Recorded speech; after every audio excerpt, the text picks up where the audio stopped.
Indonesia mengecam keras aksi provokatif pembakaran Al-Quran oleh seorang warga negara Swedia di depan Masjid Raya Södermalm, Stockholm saat Hari Raya Idul Adha 1444 Hijriah.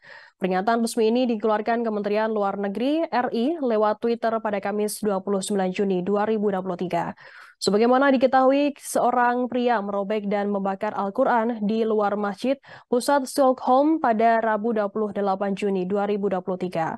Parahnya, tak hanya pembakaran, aksi dilanjutkan dengan menyeka sepatu dan membungkus daging babi menggunakan lembaran Al-Quran. Sekitar 200 orang menyaksikan peristiwa tersebut. Demonstran juga ikut berteriak dan berbicara dengan megafon. Seorang pendukung protes meneriakan biarkan terbakar saat kitab suci itu terbakar. Kemlu RI menyatakan bahwa Indonesia bersama negara anggota OKI di Swedia telah menyampaikan protes atas kejadian ini.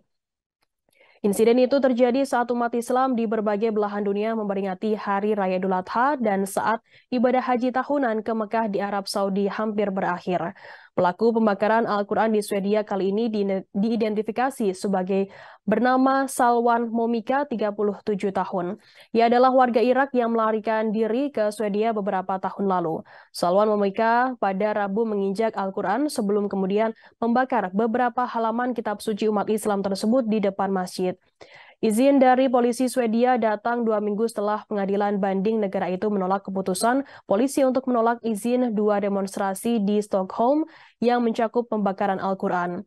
Polisi pada saat itu mengutip masalah keamanan menyusul pembakaran kitab suci umat Islam di luar kantor Kedutaan Besar Turki pada Januari.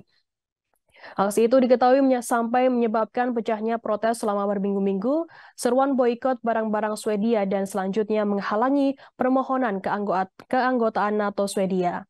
Turki sangat tersinggung dengan karena polisi telah mengizinkan demonstrasi pada Januari tersebut.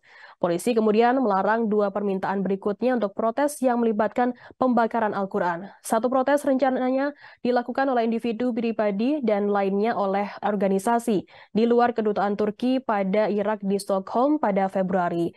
Pengadilan banding pada pertengahan Juni memutuskan bahwa polisi salah karena melarang protes-protes tersebut. Pengadilan menyatakan masalah ketertiban dan keamanan yang dirujuk oleh polisi Swedia tidak memiliki hubungan yang cukup jelas dengan acara yang direncanakan atau wilayah sekitarnya. Permintaan demonstrasi pada Rabu kemarin diketahui diajukan oleh individu yang permohonan sebelumnya ditolak.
Terima kasih sudah nonton.